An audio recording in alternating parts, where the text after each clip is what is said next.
wanted to kind of walk through this article that I wrote on Jesus's failed prophecies, because this is a major reason for me for leaving Christianity, examining these passages here, which I've sketched out in this article, which will be linked in the description and also in the pinned comment. And I wanted to walk through these and sort of the general Christian responses, because none of them pan out or make any sense. And if you examine this topic for yourself as a Christian, I think if you're intellectually honest with yourself and you don't allow emotion to get in the way of things, then you'll leave Christianity like I did, basically over this issue. And I left for other reasons too. I mean, people a lot of times will target this, and especially preterists, who I find particularly ridiculous, I guess. They'll target this because they think if they can convince me of preterism, I'll rejoin Christianity. That happened to me over and over again after I had first left. But I've listed, dozens of other reasons why I left. Okay, so this isn't the only issue, but it's a major issue. All right, so the first one here is from Matthew chapter 10. Jesus is speaking to the apostles, and what he says to them after this long speech about how they're going to be persecuted and how society is going to decline. And he says, "But whenever they persecute you in one city, flee to the next.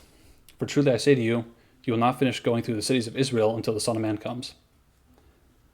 So here, he's basically saying that he's going to return before they're able to evangelize all of Israel. Okay? And of course, that didn't happen. But by setting this time bound, evangelizing all of Israel, that would probably take years, right? But it wouldn't take 2,000 years. It's not indefinite. It's a definite event, and it's something that they can kind of grasp. And he says, before you finish that, I'm going to come back. Because he's speaking of himself in the third person here. And that's clear if you read the rest of Matthew. So there's number one. And a very common Christian response that I saw to this popping up over and over again was that he was talking about not the parousia, which is a term used to refer to a second coming, but instead he's referring to him rejoining them and continuing his ministry. So in other words, one of the responses to this from the Christian point of view is the Son of Man coming here refers to basically, I'll see you later and we'll rejoin each other before you've evangelized the entire nation. But the reason that doesn't work is because he's clearly talking about the end times. Okay? He's talking about the general decline of society. And he's talking about their persecution. And none of that happens on this trip. None of that is recorded happening on this trip or at any time prior to Jesus' death. And notice how he says it. It's like a prophetic pronouncement, for truly I say to you. So it's couched in that language because he's making a prophetic pronouncement and not saying, I'll see you in a few weeks, basically.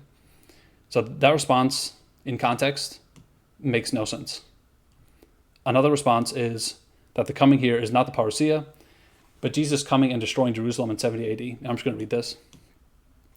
So Jesus did not come in 70 AD and destroy Jerusalem. A Roman army did. So unless Jesus coming in his kingdom to Christians means a pagan Roman army killing Jews in Israel, which seems rather blasphemous, this explanation should be rejected.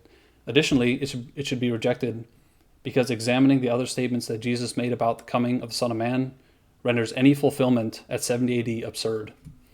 This is the time when, specifically, the Son of Man is said to, quote, "Come the glory of his Father with his angels, and he will repay every person according to his deeds," unquote. And, quote, "The Son of Man coming on the clouds of the sky with power and great glory, and he will send forth his angels with a great trumpet blast, and they will gather together, his elect from the four winds, from one end of the sky to the other," unquote. So, in other words, end times, apocalyptic events, none of which happened at all in 70 AD. So there's for the preterists, that absurd doctrine which was invented to try to deal with this issue. It doesn't deal with this issue because you basically have to nullify what the text says in order to make that work. And then for the full preterists down here, the coming here does refer to the parousia, and the parousia has already taken place. No, it definitely hasn't. Anyone who could read Matthew 16 or 24, even just the portions excerpted in the response above and then conclude that those things happened is simply making nonsense of language, history, and the words of their own prophet. I think that speaks for itself.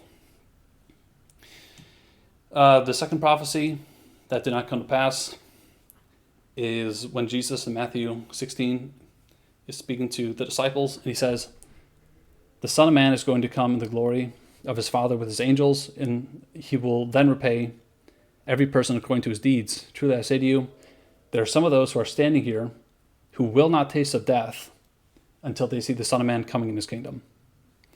So immediately after saying that he's going to come in the glory of his Father, right? Sounds very similar to the Olivet Discourse. And then repay every person according to his deeds. So in other words, judge the entire world, okay? He says, there are some standing here who won't taste of death until they see the Son of Man coming in his kingdom. So in other words, the fulfillment of this promise here to basically rule the entire world. And again, notice the language. He's saying, truly I say to you. In other words, making a promise or a prophetic pronouncement. That didn't come to pass. Because every single person listening to him died, and they did not see the Son of Man coming in his kingdom. So some Christian responses to this critique, this refers to the Mount of Transfiguration event, which immediately follows all the passages in question in each gospel account.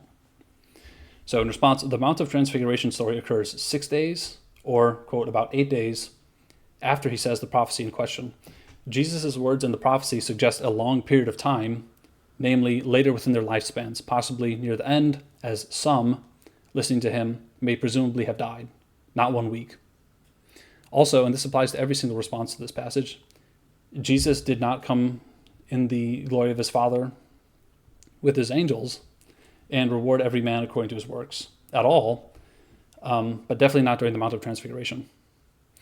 And then you get the typical preterist nonsense, which I already responded to.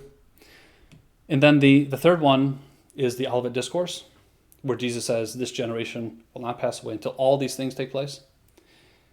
So in the Olivet Discourse, the famous passage is triggered by a question. And that question is from one of his disciples who asks him, when will these things happen? And what will the sign be of your coming and of the end of the age? Okay? And in response, Jesus describes all these calamitous events. So you can read them here. And then he says about the tribulation that all these apocalyptic events are going to happen. And then he says, so too, when you see all these things, recognize that he, referring to himself in the third person, is near, right at the door. Truly I say to you, this generation will not pass away until all these things take place. Okay? So he's just gotten done listing all these calamitous and apocalyptic events. He lists some more, which is a long passage, which I'm not going to read the whole thing here. And then he says, when you see all these things, all of these things, recognize that he is near. And then he says, this generation will not pass away until all these things take place. Okay? So in other words, all the things that he just listed are going to take place within the lifespan of this generation. That's his promise. And notice again the language. Truly, I say to you. He's making a promise, a prophetic pronouncement. And of course, it didn't come to pass. You know, everyone in that generation died, and none of those things took place, except the destruction of Jerusalem, right? And there are many people who have talked about how that type of thing could be predicted pretty easily in the first century. But the rest of this stuff, of course, the apocalyptic events that he predicted didn't take place. So the responses to this include this generation, referring to the generation that witnesses those events. And this is what I used to hold to as a Christian. I used to think that this kind of solved the issue. That when Jesus said this generation will not pass away, he's referring to the generation that sees the events that are taking place. But if you actually look at how Jesus uses that term, this generation, all throughout Matthew, it always refers to the generation of people that are currently listening to him speak. Okay? And there's a completely different Greek word for this versus that. And so if he meant that generation, he would have been able to say that generation. Would have been extremely clear. And then additionally, the other passages which have already been examined inform this one. And when all three are considered together, there's no doubt as to what Jesus was saying here. And then the other typical preterist response, that the coming here does refer to the parousia, and the parousia has already taken place. So Jesus explicitly says that all these things, the things that he's just spent the entire chapter foretelling, will take place in this generation. It's simply denying reality and making nonsense of language to say that he got this correct. Read through this list of stuff that did not happen at all, okay? Didn't happen in the first century, hasn't happened since. And that's why that response doesn't work. The preterism, partial or full preterism, it doesn't work. So I'm going to read this last section here because I think it's really important. So playing with words, it's to the advantage of Christian apologists trying to explain these prophecies to introduce as much haziness, imprecision, and vagueness as possible into the words used by Jesus. Having done this, they then attempt to make a statement that what was prophesied actually has been fulfilled in type or in part, or in a very real way, but not completely, and so on. Suddenly, Jesus is said to have been speaking of inaugurating the kingdom, or some other vague and imprecise event which they will then assure the critic has taken place, usually in the first century. However, these responses are shown to be totally unimpressive when simply reading the passages in question. They're not imprecise at all. They're actually incredibly explicit and often packed with detail, describing exactly what was supposed to happen. They describe Jesus coming back and ruling the whole world in a definite, visible way, such that there can be no doubt for the elect. This has not happened. It did not happen in 70 AD. Far from all the tribes of the earth will mourn, and they will see the Son of Man coming on the clouds of the sky with power and great glory. No human being at all recorded seeing Jesus in 70 AD. It did not happen at Pentecost. It has not happened since then. The reason why words need to be played with by Christian apologists is because these failed prophecies present a problem which cannot be surmounted without resorting to nullifying what's being said, because these things clearly did not happen as Jesus said they would. So in conclusion, throughout the New Testament, the authors assume that Jesus will be returning very soon. This lends to the idea that Jesus actually did say at least some of the things that are attributed to him in the passages in question, but it's impossible to know for sure. If Jesus did make these statements, then he was unfortunately a false prophet. He prophesied things which did not come to pass, and there's no other label for such a person. If Jesus did not make these statements, and they were invented by the early Christians who were trying to grapple with Jesus' execution, then it becomes virtually impossible to know which, if any, of Jesus' statements from the gospel are legitimate. In any case, an examination of these passages makes the religion of Christianity unbelievable. Its central first century theme, the coming of the Son of Man, from the very dubious book of Daniel, which itself has so many serious issues, did not happen as foretold. And that's the conclusion that I maintain now. And I'll submit this to any Christian for any response, but I kind of know what's coming. Basically preterists and people who don't want to examine the passages in their context. And that's all there really is, because these prophecies failed. And you don't have much to work with. So, all right, that's all for that one. Thanks.